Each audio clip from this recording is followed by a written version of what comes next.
A very, very good evening, a warm welcome to Dan Really Likes Wine, presented by Pick n Pay. And welcome to somewhere not only have I never been to before, but a fraction of the wine drinking planet knows about, let alone has visited. This is the near mythical cellar at the River Club, the golf course in Johannesburg, that up until today I thought was highlighted by the immaculate course that is always an absolute pleasure to play.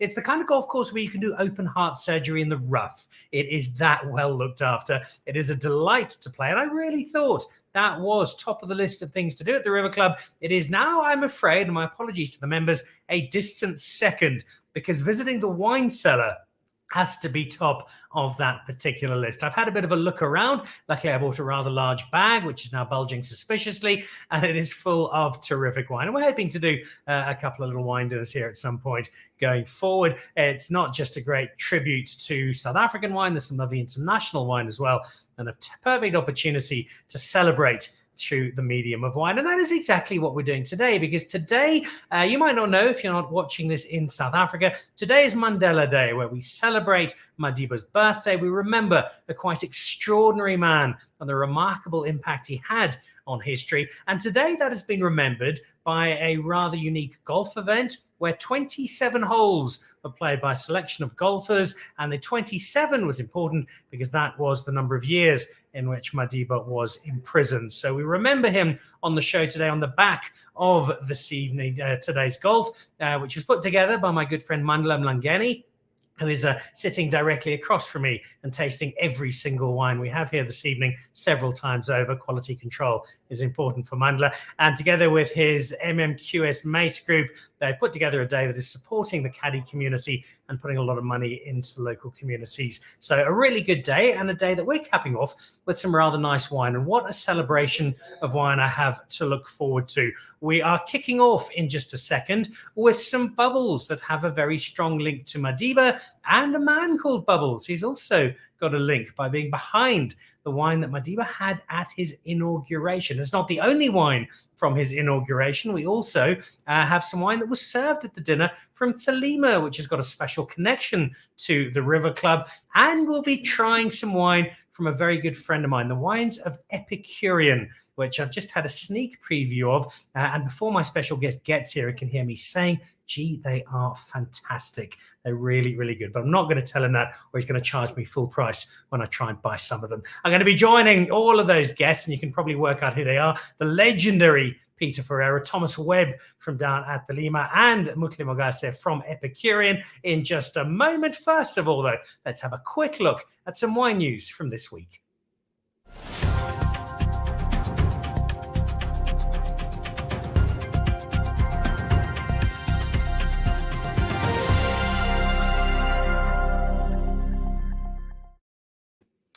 There we go. This is the Pick n Pay Winemakers Table virtual event. This is next Thursday. I will be hosting this, and it is at Alvy's Drift. No, it's not. It's online, but it's with Alvy's Drift. Together with Jonathan, the acclaimed chef, the team at Alvy's Drift will be there. I'm not sure if it is Alvy himself or his wife Janelle, who's also a master of wine and whose company I enjoyed in a tasting of their premium range at the Cellar Club Tunnel down at the waterfront last week. This is a winery that I think speaks so well about where South Africa hits a wonderful sweet spot, delivering really good wine at a ridiculously good price, and particularly that broader Worcester, Rawsonville, Bredekloof area. Their ability to deliver Chenin Blanc is remarkable, and the Chenin we had last week was great. Your chance to try a selection of the Alvy's Drift wines. They'll be delivered to you, so too will the ingredients for your recipes, and I'll be hosting that online next Thursday night at 6 o'clock. So very simply, your chance to get in there, it is a 650 Rand ticket, but if you're a member of the Pick n Pay Wine Club, you get 100 Rand off, down to just 550 Rand. Your wine, your ingredients, only 100 guests for that. It's very limited. They've been sold out, every one so far this year, and we'll look forward to seeing you if you come and join us on that next Thursday, and you'll get a voucher for 25% off some really good South African wine. So that's one to look forward to for next Thursday. This is a little throwback. I decanted this on Saturday ahead of the Springboks game against Wales, waited for the game to play out, and then started drinking it. Sadly, my wife was also drinking it, which means I didn't have nearly as much as I would have liked. She might be small, but she is thirsty, and she was entirely right about being so. With this wine, 20 years old, and a reminder of Neil Ellis and his ability to deliver exceptional Cabernet Sauvignon that ages quite beautifully. 20 years on, one of the masters of Stellenbosch Cabernet Sauvignon, giving you a very good reason to hang on and show a little patience with some of South Africa's better red wine. Now, speaking of Cabernet Sauvignon, an event coming up next Saturday. It is the Stellenbosch Cabernet Collective. This is happening at the Mesh Club just below Marble. If you know South Africa, if you know Johannesburg, it's a terrific spot to go and drink wine in. And this will feature a whole pile of the top winemakers from Stellenbosch who indulge in Cabernet Sauvignon. I think people like Rutger van Wyk from Kerstart Conde. I think Christo Lariche from Lariche, amongst many who will be at this event, and you could be going along. There are limited tickets. They are available, but you could also be going along for free because I'm giving away 2 tickets to that event next Saturday. The Stellenbosch Cabernet Collective presents Cabernet Through the Ages. It is a recent release plus a vintage release, 10 years or older. How do you win those 2 tickets for next Saturday? You tag Dan Really Likes Wine on Facebook or on Twitter or on Instagram. And I just see a message now from one of our viewers, Mandela and Graham Beck. Yes, you can fax us. That is fine as well. And we will make sure you go into the draw, and I'll announce next week 2 winners to go and drink some Cabernet Sauvignon in the heart of Johannesburg. That's at the Mesh Club, and that will be coming up next Saturday. I will be there, and I really hope that you will be there as well. Right, well, let's get into this evening's show, and let me say a warm welcome to somebody you might recognize from the show before, because he's been on before, telling me with great enthusiasm and almost religious fervor about his love of wine. Mutle Mogase from Epicurean, lovely to have you here. Thank you, Dan. And a warm welcome. And we've got lots to talk about together with our other guests, including some fabulous new wine that you've just brought out. We're going to be tasting the Epicurean wine and telling a bit about the story. But let's kick off with today, because it is a really special day for South Africa. We're certainly a country that has 1 or 2 challenges at the moment. And I think days like this are so important to remind ourselves of all the good about South Africa. And in this case, the good of a legacy of a quite remarkable man in Nelson Mandela. Yes, absolutely. Obviously, for us, it's always the link to the opening up of South Africa to a whole lot of other opportunities. So Mandela's role for this country and for the world at large has been phenomenal. So it's a real privilege to participate in this particular call day, celebrating Madiba. Yeah. It is, of course, if you missed it at the start, MMQS Mace, which is the aforementioned Mandela and Graham company, putting together this day that celebrates South Africa and celebrates Madiba. And he's a man who your partners in Epicurean would have known particularly well as well, Moss Ngwasheng, Sam Shilowa, and understood the impact that he had on South Africa. Yeah, I think it's been a privilege to have Moss Ngwasheng and Shilowa as partners in this wine venture, including originally Ron Gold, who was one of the founding members. But Moss and Mbazima worked quite closely with Mandela during those years. So they've been obviously also been part of the shaping of South African history and politics. Yeah. Well, you saw a photo there of the quartet who produced this Epicurean wine. We're going to be drinking some in just a moment, and drinking wine that comes from what's been a really cool story for you. And I made the mistake the first time we sat down to talk about wine, about asking you about your love of wine. And an hour later, I had to politely excuse myself because this is a real passion of yours. Remind people who didn't see you the last time you were on the show where this love of wine comes and how that fed into creating this Epicurean story. It goes back a long way. So back to my university days, I joined the UCT Wine Society when I got onto campus. And I got involved with the society, and we used to have blind tastings competition with Stellenbosch University. And I happened to work in my first few years of work, I worked for people who really loved wine. So built up on that. And eventually we had I was a member of a wine club, about 13 of us, called the Single Bottle Club. And yeah, just really honed my skills through that and got an opportunity to start making our own wine. Yeah. And it's wine that's now made under that Epicurean label. Why you, Sam and Moss? We actually invited a whole host of our friends, and they thought this idea is not going to take off. so most signed up, and Ron signed up, and Wazima and I were driving the whole project initially. Well, it's a project that is wine we're going to be tasting from its newest vintages shortly. We are at the River Club for the Mace MMQS Mandela Day golf event, but not all of our guests are here. One of them is down in the Cape, and the other is over in California. So let's cross over to the smiling face of Pieter Ferreira, who's such a driving force of South African wine. And before we drink some bubbles, find out first of all, Pieter Ferreira, is it a surfing holiday? Are you living it up in California? What on earth are you doing on the West Coast?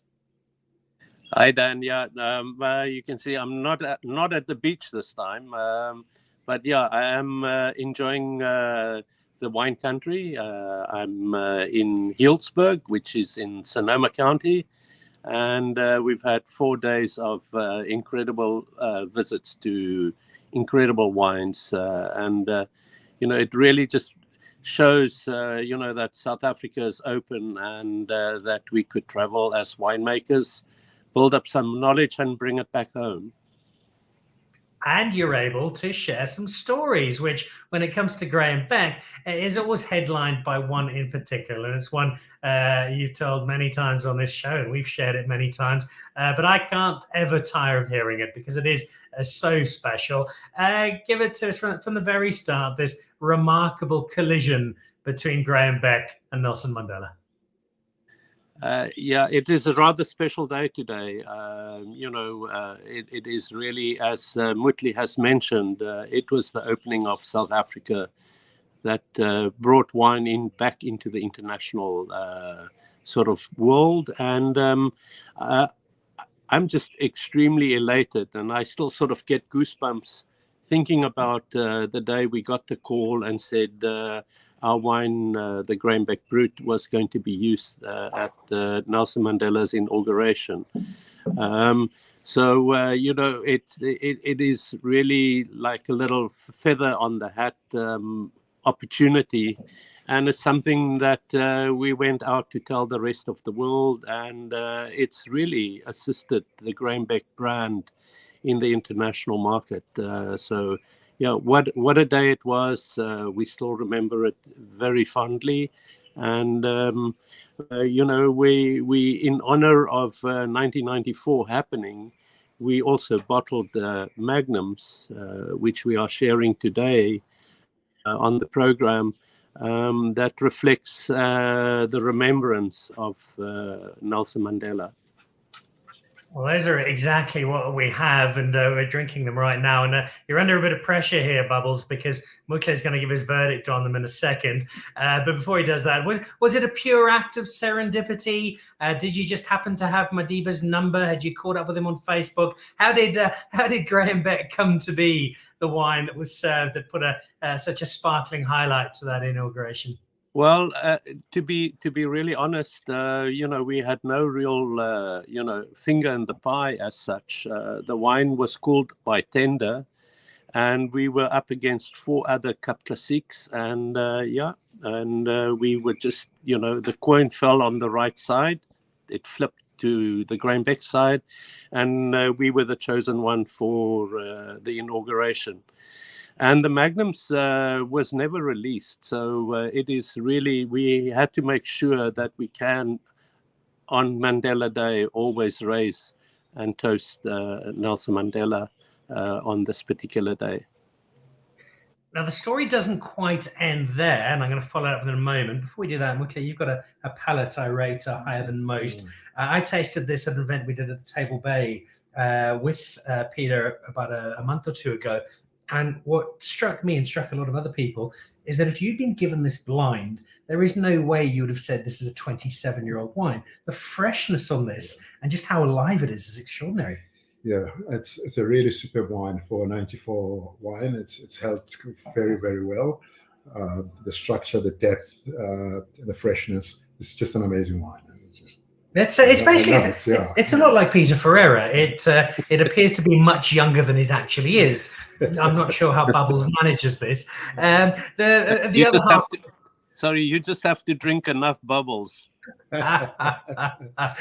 This is a really, really beautiful. It's a great balance. The color is still very, very light and golden. And it's just the freshness and the depth. It's just amazing. Yeah. Oh. And if I can maybe ask you something about that before we do the second half of this remarkable Mandela Bubbles Graham Beck story, and then it's just to explain why, because there's got to be something beyond just that magic touch of Pieter Ferreira that allows this wine 27 years on to still be as vital and as youthful as it is.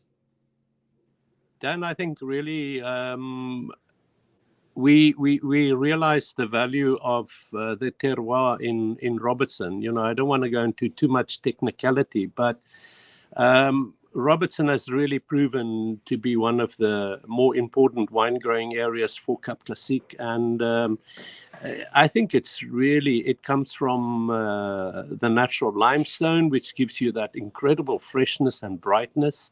And the longevity of the wine is also related to the day and night temperature shifts we will have, which could be, up to a minimum of 20 degrees by day. So you can imagine if we had 36 degrees by day, at night it will be below 15. So I think that is another way of keeping the natural acidity, which obviously gives ageability. So it was our fourth vintage, or our third vintage. Our maiden vintage was 91.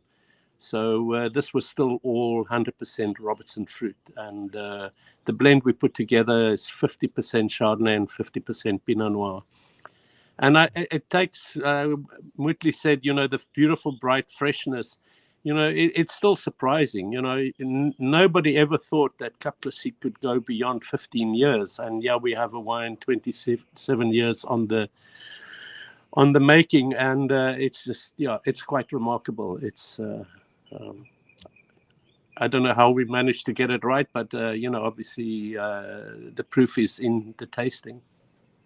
Well, it is indeed. It's just a remarkable achievement, and it's a wine that allows us to keep telling the story. It'd be a bit harder if it was well past its best and we were still flogging it along. But it's full of brightness and full of attraction, which allows us to flow into the next story over another sip of it, and that involves. And I think, correct me if I'm wrong here, Pieter, you happened to be at a restaurant in Chicago, and word got out to a local politician that there was some wine with a Mandela connection. Sketch out that story for us. How long is a piece of string? But this is also really remarkable. When South Africa opened, we realized that we could take South African wine into the international markets. And we entered the US market in 2004. And, typical like a winemaker will do, you would immediately go down to the intrinsics of the wine instead of telling the beautiful story that South Africa is open. Nelson Mandela is our first inaugurated democratic president. And I realized we were trying to tell the wrong story. So every time I ventured to the US with a bottle under my arm, I realized that, the Madiba story is so magic. And we started off by telling the Madiba story. And one day in Chicago, I had managed to be at a restaurant, and I was introducing the wine to a sommelier. And when he heard the Mandela story, he said, "Stop right there. I have the right clientele that will enjoy this beautiful story." So what happened shortly thereafter, Barack Obama, who frequented and always went to the same restaurant, he was celebrating because he was the nominated candidate for the Democrats in 2008. This is February 2008. And as they were going to celebrate, in walked the sommelier, Edwin, with a bottle of the Graham Beck, and he served it and says, "Please enjoy this beautiful sparkling wine from South Africa. It was used at Nelson Mandela's inauguration." And really, that's where the penny dropped. It's just, again, the value of storytelling, and South Africa is rich in that. Just allowed us to be celebrated in November 2008 before he did his inception speech at Grants Park in Chicago. So rather very special. I'm fondly always, when I go to Chicago, there's a smile on my face because of the story. I think there are smiles on a lot of faces when you arrive, and that's because you come armed with the Graham Beck that we're drinking and celebrating today. Pieter, thank you so much. I know you're dashing off to go and spread some more of the South African wine gospel and sample a little Napa Valley wine. Enjoy the rest of the trip. Thanks for always being such a great friend of the show and for giving us such a wonderful wine and such a wonderful story with which to celebrate Mandela Day here today. Thank you, Dan. It's really great, and I just want to remind this will be the wine that at the golf club today we used. Sadly, we don't have enough magnums to go around that much, but again, yes, to a historic and memorable day, Nelson Mandela, and thank you for the opportunity. Cheers. Cheers, Pieter. Cheers, Pieter. The great Bubbles Ferreira. It's a cool story. It just makes you feel. I always think with sport and with wine, they're the two spaces of South Africa. We fly the flag around the world. When you hear a story like that, it just makes you feel so proud, doesn't it? Yeah, it's incredible what we've been able to achieve, and people like Pieter and a few other winemakers have just told the story, and just a different perception of the country.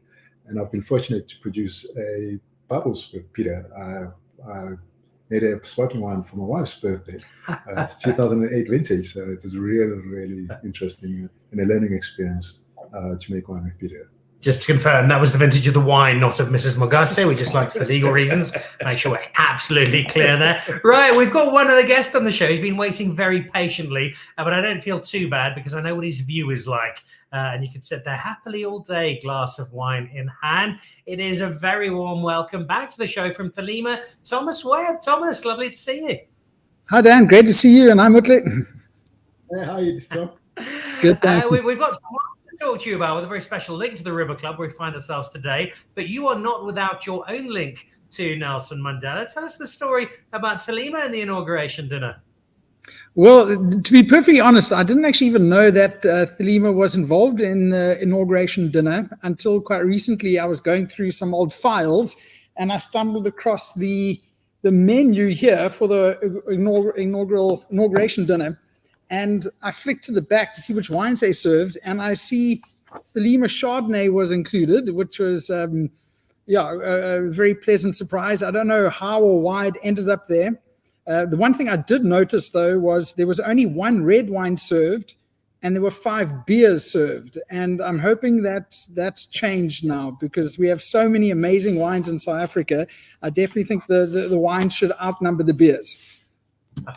Well, there are, of course, rumors of that famous boat race, which Madiba won at the end of the night, but we don't have actual detail. We do have detail, as you see there, of the wine and your Chardonnay, which featured there. You also have some wine that features here at the River Club, where we find ourselves for our Give Back Mandela Day golf event.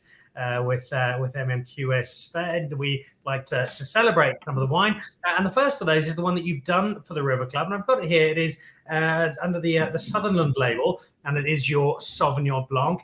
Introduce us to this wine and tell us a little bit about it, Thomas. Yeah, Sauvignon Blanc and Cabernet Sauvignon are two varieties that we've really specialized in over the last 40 years. They were the two original grapes that we planted on Thelema, and subsequently there were also 2 of the original grapes we planted on our Sutherland vineyard in Elgin. So when the opportunity came up to make some wines for the River Club, we jumped at it.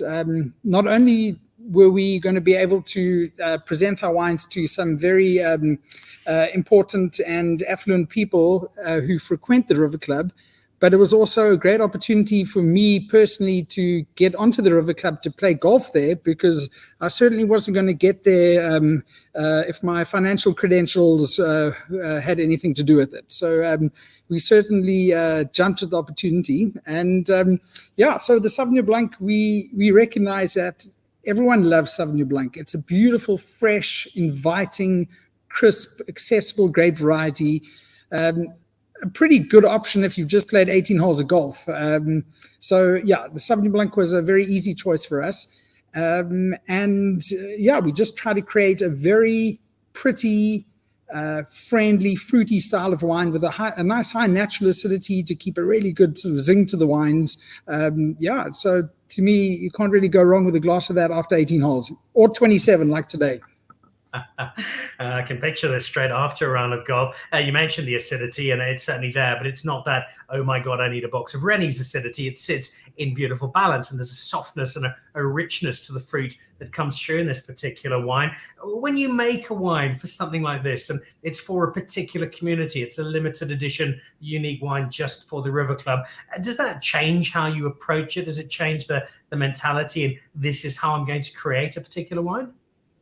No, ultimately, our name is on the bottle. So we need to make sure, first and foremost, we giving the River Club the very best wine that is not only going to be best enjoyed by the guests and the people drinking it, but also we want them to think, wow, Thelema, they really make some pretty great wines.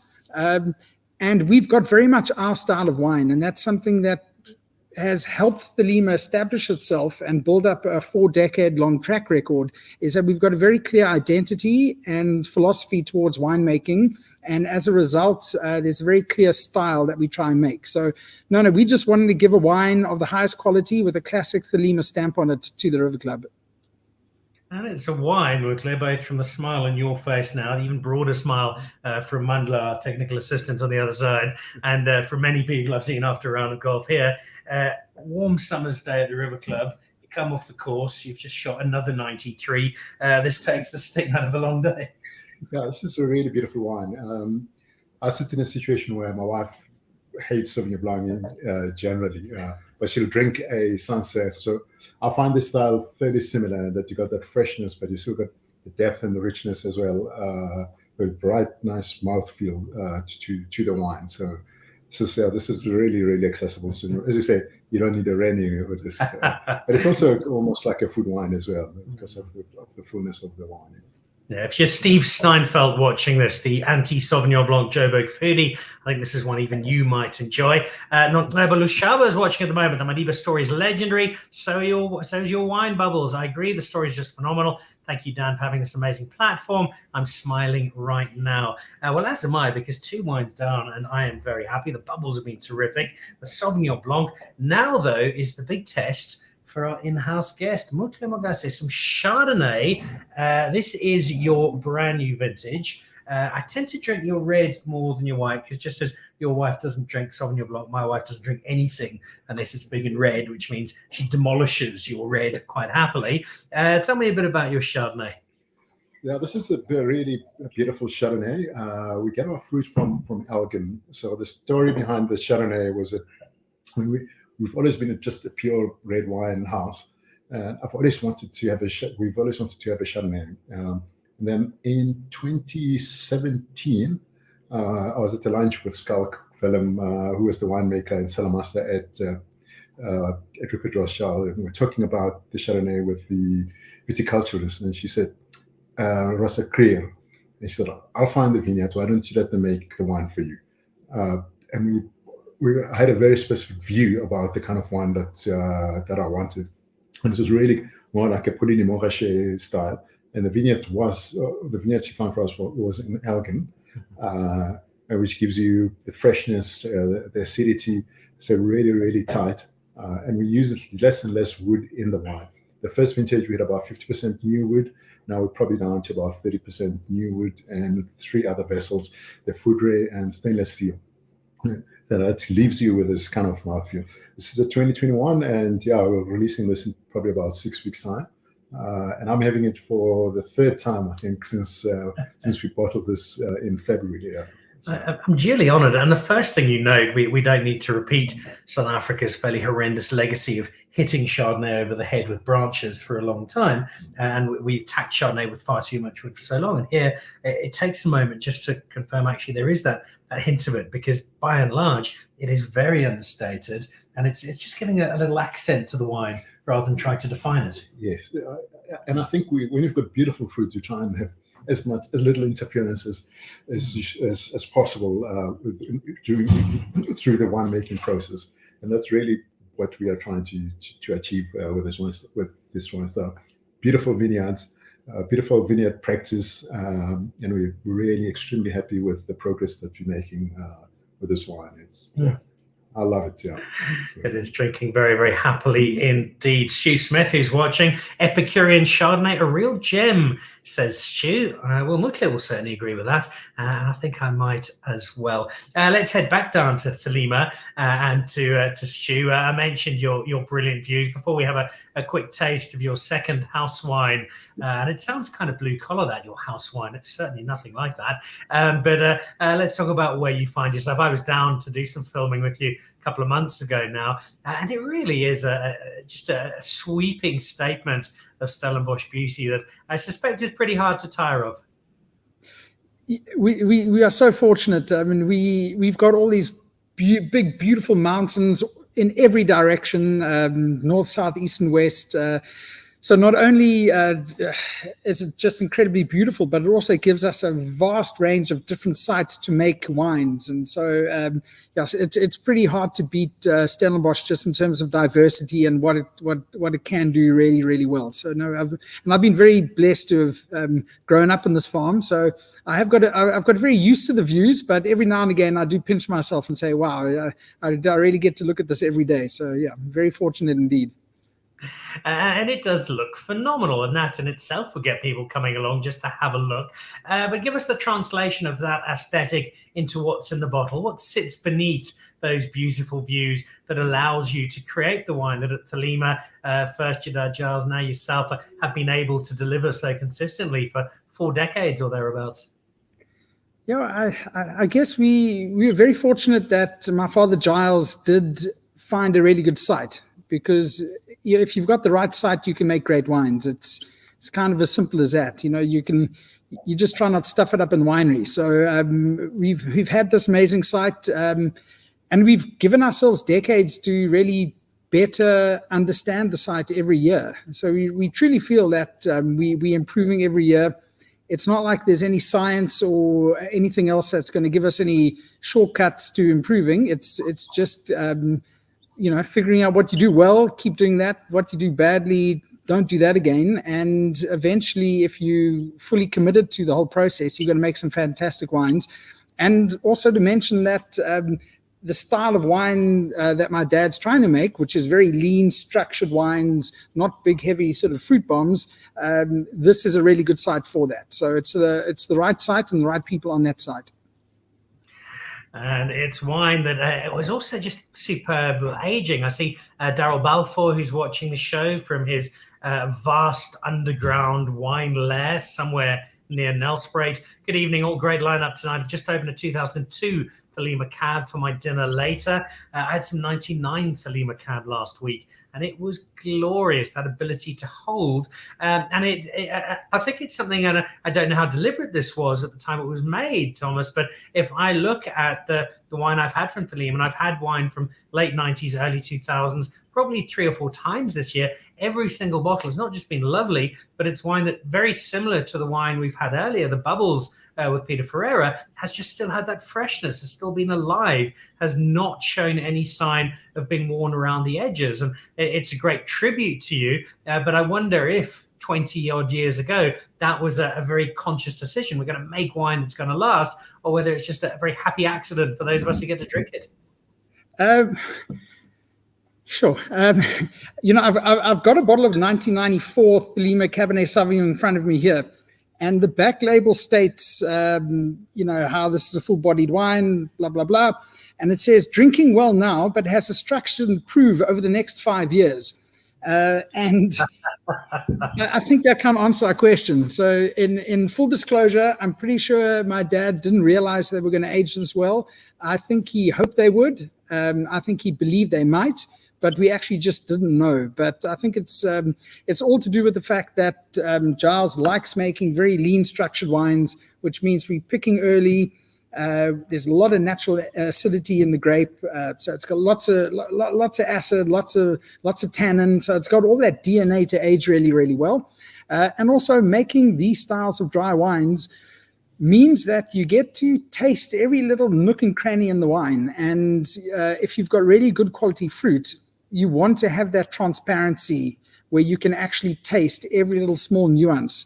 because to me, a great wine is not the wine that has the biggest one flavor. It's the wine that has the most sort of orchestral effect of many flavors working together in harmony. And that's what we strive for. That's how we make our wine, and that's why they age well. Thomas, I think just as a bit of context, because I think people don't realize 1994, most of the South African wines were really chewy. They were really, really heavy. So you have 2 glasses and it feels like you've had a full meal.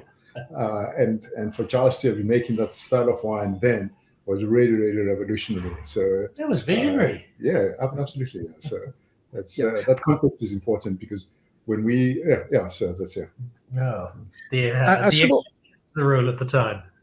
I should also point out that quite a well-known wine journalist commented about 5 years ago that he didn't like the early Thelema wines in the 90s because he thought they were way too modern, which I think is quite funny, because we make incredibly classically styled wines. But back then it was like, no, this doesn't taste like normal South African wine. Something's wrong. So I'm hoping he's pleasantly surprised that of how they have actually turned out.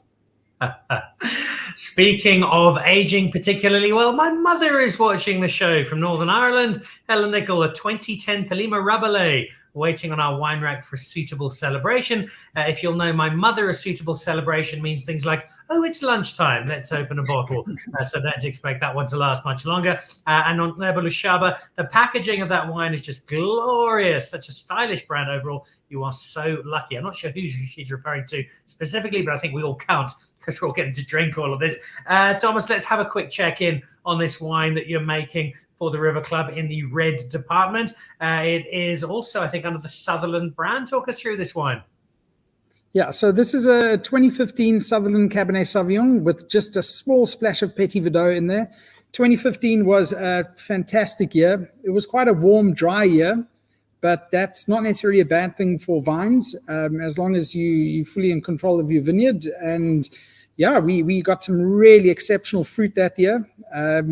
Again, made in quite a lean, dry style, but we wanted to embrace all those classic Cabernet Sauvignon flavors of cedarwood, tobacco leaf, cigar box, and then a lovely sweet blackcurrant finish at the end there. And Petit Verdot, just a small splash of that in the blend, it's just a wonderful.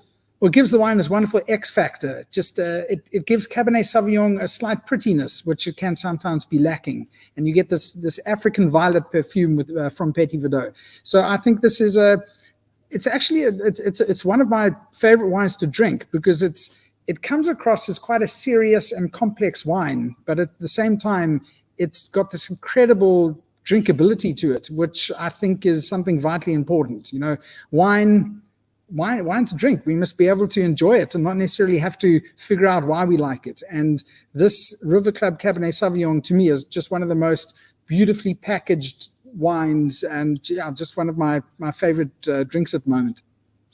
It reminds me a bit of that Lieu Passant Cabernet Sauvignon, where it almost kind of dries up your mouth at the end of it, and then sweeps away. And a good one to have while you're killing time until your Thelema's ready 10 years later to drink. Yeah, it's a really classical style of Cab, in the French way, in a sense, for me. So, yeah, really, really beautiful wine. Yeah. Oh, it is indeed. I see Grant Sauls is watching. Great lineup, Dan. Love the stories. That's why we do the show. And on there, but your mum is lucky, Dan. Well, of course, she's my mother. She's very lucky. And yes, you and your guests too. Well, I'm about to get even luckier, because we are a wine away from our grand finish. But what a wine it is to try. It is your red release. And I think it's fair to say, as much as this adventure into Chardonnay is clearly going well in its early stages, it is very much the red wine that defined what you wanted to do and the kind of wine that you felt spoke to this Epicurean brand. Yeah, this is quite a 2015. Thanks, Thomas, for explaining the 2015 vintage. So I don't have to spend time explaining the vintage, but we're really happy with the results of this wine. One of the things about the 2015 vintage was that you had to, the vintage, I think, was almost a month earlier.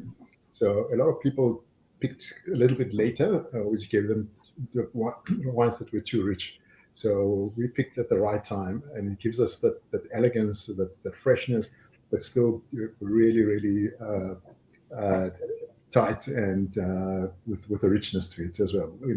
Which is interesting, because if you look back to 2015, when it first started hitting the market from the bigger brands, kind of maybe late 16, early 17, everybody went absolutely mental. 2015 is the single greatest vintage of wine we've ever had in the history of the world ever, because it had that big style. It was showy. It shouted from the rooftops.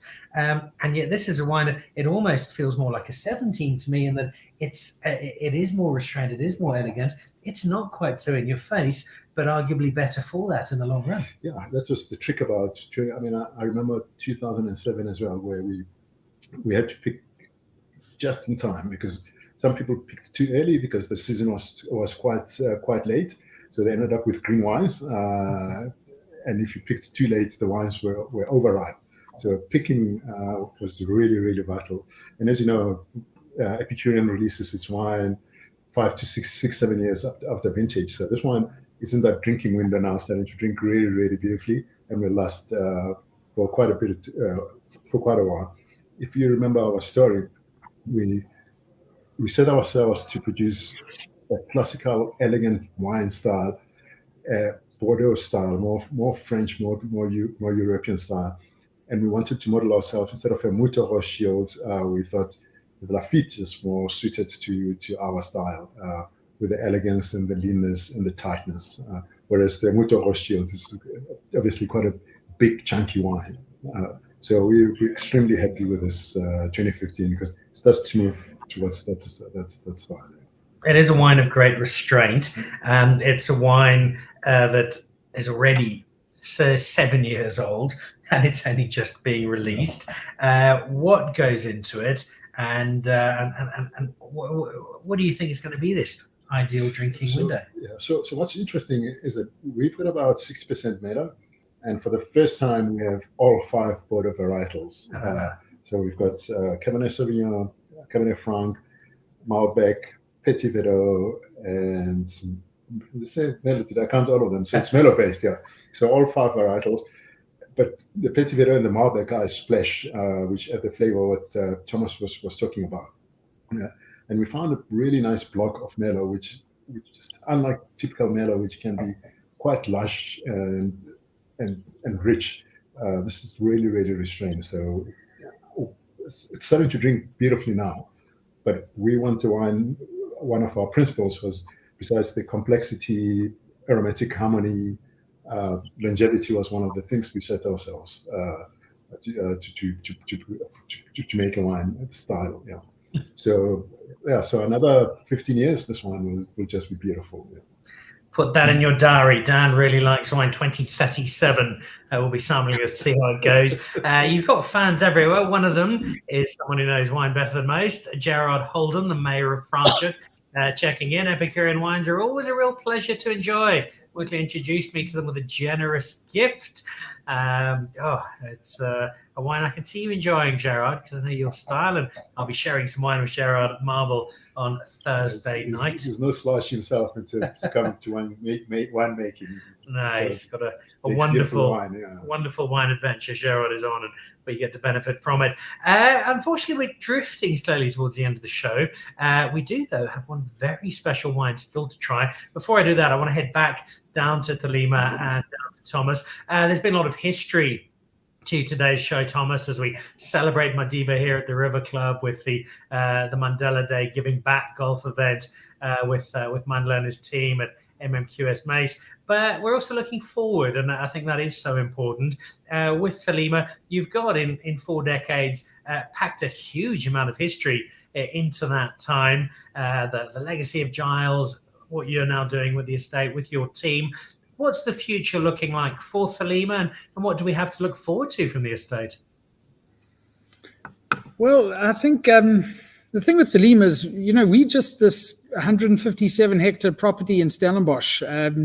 It's not like we can get any bigger. We don't buy in any fruit. So Thelema can't really expand. We can only farm better and try and make better wines. And I asked my dad about a month ago, if he had an unlimited budget, what would he do to improve? And he says, well, there's not much we can. We've got a really good cellar, we've got a really good team, and we've got a great site.